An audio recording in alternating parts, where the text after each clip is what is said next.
다중회귀 모델을 설명하기에 앞서서 먼저 보스턴 주택 데이터셋을 소개하도록 하겠습니다. 보스턴 주택 데이터셋은 통계학과 머신러닝 분야에서 널리 사용되는 데이터세트입니다. 보스턴 주택 데이터셋은 1970년대 보스턴 교외 지역의 주택 가격 데이터를 담고 있으며 506개의 지역 관측치가 13개의 특성 변수로 구성되어 있습니다. 각 특성 변수를 간략히 살펴보면 CRIM은 지역 1인당 범죄율을 나타내고 ZN은 25,000 평방피트를 초과하는 주거용 토지 비율을 나타냅니다. INDUS는 비소매 상업지역이 차지하는 토지 비율을, CHAS는 찰스강 경계 여부를 나타내는 변수로 값은 0 또는 1입니다. NOx는 일산화질소 농도를 CPPM 단위로 측정한 값입니다.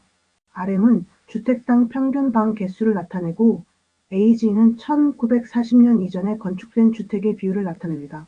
GIS는 보스턴의 주요 고용센터까지의 가중거리를, RAD는 고속도로 접근성 지수를 나타냅니다. 텍스는 1만 달러당 재산세율이고 PT 레이시오는 지역별 학생대 교사 비율입니다.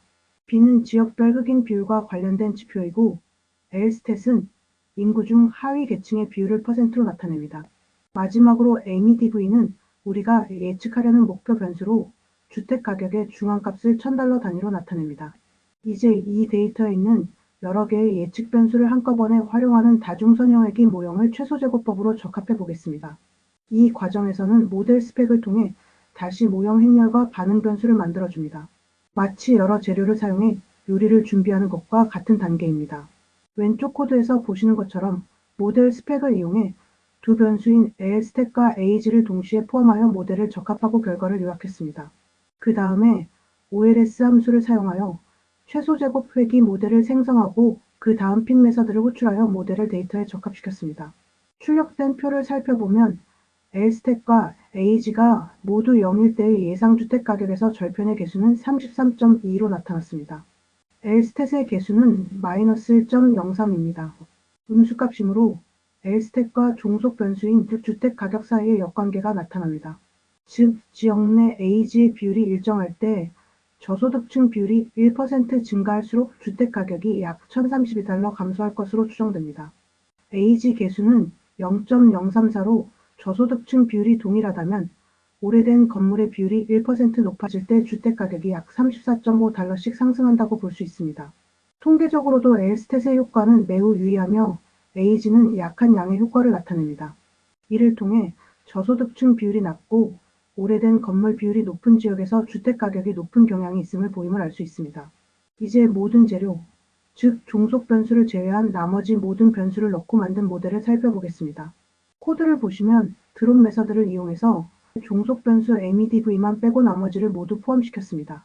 이는 마치 밥만 빼고 모든 반찬을 팬 하나로 준비하는 원팬 요리처럼 간단한 과정입니다. 결과에서 주목할 만한 변수는 RM 즉 방 개수와 L스탯 즉 저소득층 비율, 그리고 PT 레이시오 즉 학생 마이너스 교사 비율, 마지막으로 NOx 질소산화물 농도입니다. 특히 방의 개수는 집값을 높이는 강력한 긍정적 요소로 나타나고 반대로 저소득층 비율이나 질소산화물 농도와 같은 요소는 강력한 부정적 영향을 미쳤습니다. 반면 인더스로 표시된 산업시설 비율과 AG로 표시된 건물 연식은 통계적으로 유의하지 않았습니다. 이 분석 결과를 통해 주택 가격에 영향을 미치는 핵심 요인들을 뚜렷이 파악할 수 있고 불필요한 요소는 과감히 제거하여 더 간결하고 효과적인 모델을 만들 수 있는 근거를 마련할 수 있습니다. 마지막으로 핵심 변수들로 구성된 다중회귀 모델의 최종 결과를 좀 더 깊이 살펴보겠습니다. 표에서 방 개수를 나타내는 RM을 보시면 방 하나가 추가될 때마다 주택 가격이 약 $3,658씩 증가하는 강력한 긍정적 효과가 있음을 알 수 있습니다. 반대로 저소득층 비율인 L스탯이 1% 증가하면 가격은 약 $552 감소하고 학생대 교사 비율이 1단위 높아지면 가격이 약 $937 떨어집니다. 특히 주목할 부분은 환경적 요인인 NOx 즉 질소산화물 농도로 1ppm 증가하면 주택 가격이 무려 18,758달러나 떨어져 환경적 요인이 주택 가격에 매우 결정적인 영향을 준다는 것을 알 수 있습니다. 또한 고용센터와의 거리를 나타내는 디스가 멀어질수록 주택 가격이 떨어지는 것으로 보아 접근성 역시 중요한 가격 결정 요인임을 확인할 수 있습니다. 이제 변수들 간의 관련성을 확인하는 VREF 계산 방법을 설명하겠습니다. VIF는 분산 팽창 임자라고 하며 변수들이 서로 얼마나 관련되어 있는지 측정합니다. 왼쪽 코드는 모델에 사용된 각 변수의 VIF 값을 계산하고 이를 표로 보여줍니다. 파이썬의 리스트 컴프리헨션이라는 간단한 방법을 사용해 모든 변수의 VIF를 한 번에 계산했습니다. 짧은 코드이므로 동작 과정을 차근차근 살펴보겠습니다. 먼저 구조는 계산식, 폼은 변수, 인 범위의 형태로 되어 있습니다.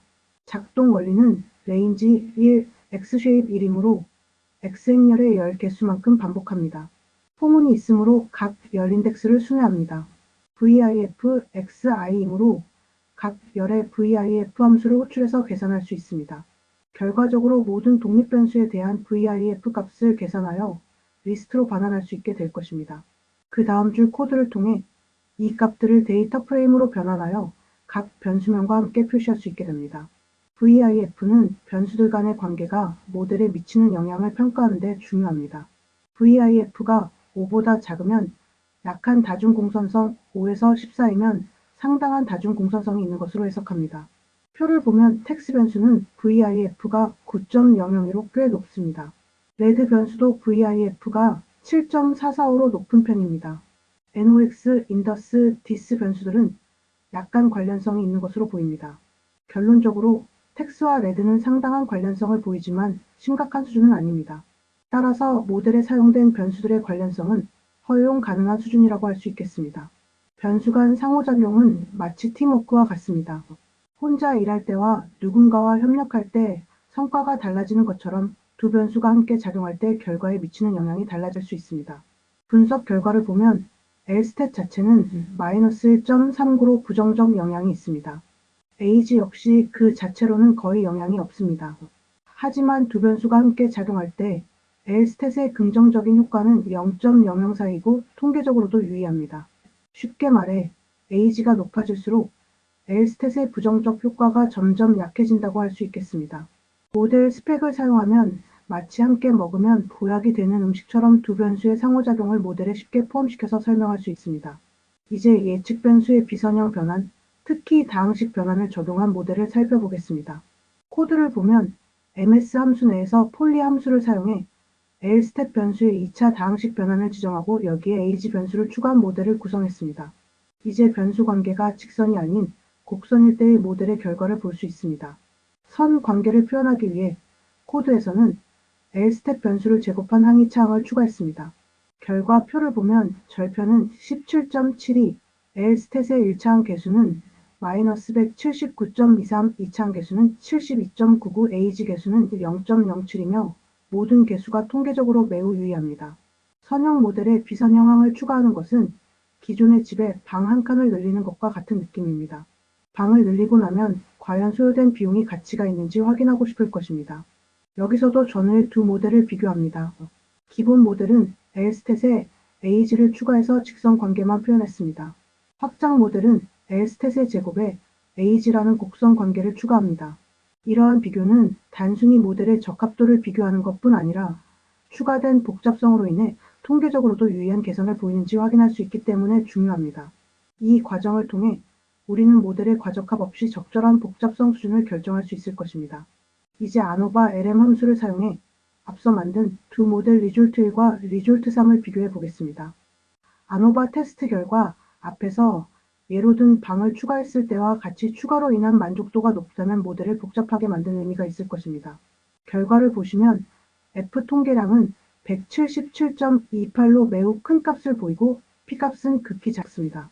이러한 결과의 해석적 의미는 첫째, 추가된 변수 L스탯의 2차항이 모델 설명력에 유의미하게 기여한다는 것과 둘째, 비선 형성을 고려하는 것이 통계적으로 중요하다는 점입니다. 즉, L스탯과 주택 가격 간의 관계가 단순한 직선보다 곡선으로 더 잘 표현되며 2차항을 추가함으로써 모델의 예측 정확도가 유의미하게 향상되었음을 알 수 있습니다. 때로는 단순한 직선 관계로 데이터를 설명하려고 하면 많은 중요한 패턴을 놓칠 수 있다는 것을 알 수 있습니다. 이제 새로운 데이터셋인 카시트 데이터 분석을 해보겠습니다. 이 데이터는 카시트 판매 기록을 모아놓은 것입니다. 우리의 관심사인 각 지역에서 팔린 카시트 수량이 있고 그 그 외에 숫자로 된 변수들은 경쟁 업체의 카시트 가격, 지역 사람들의 평균 월급, 광고에 쓴 돈, 카시트의 가격, 지역 사람들의 평균 나이로 구성되어 있습니다. 선택지로 되어 있는 변수들은 매장에서 제품이 놓인 위치에 따라 나쁨, 보통, 좋음으로 구분할 수 있습니다. 도시 지역인지 아닌지 여부와 미국 내 위치인지 아닌지 여부는 예, 아니오로 구분할 수 있습니다. 이 슬라이드는 진열 위치가 판매량에 얼마나 영향을 주는지 분석한 결과를 보여줍니다. 슈퍼마켓 진열대에서 진열 위치 좋음의 효과는 4.85로 매우 유의함을 알 수 있습니다. 진열 위치 보통의 효과는 1.95로 매우 유의합니다. 쉽게 생각하면 제품을 눈에 잘 띄는 좋은 위치 가령 계산대 앞에 진열하면 안 좋은 위치인 구석 아래에 있는 선반에 진열했을 때보다 더 잘 팔린다고 할 수 있습니다. 결론적으로 제품을 어디에 진열하느냐가 판매량에 큰 영향을 미친다고 할 수 있겠습니다. 이제 선형외기 분석에 사용된 주요 함수들을 정리하면 다음과 같습니다.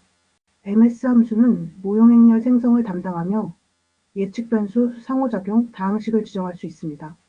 예를 들어 MSL 스텝 age 두 변수와 그 상호작용을 포함하는 방법이고 ms 폴리 L 스텝 디그리 이 age는 L 스텝 변수의 2차 다항식과 age 변수를 모델에 포함하는 방법입니다.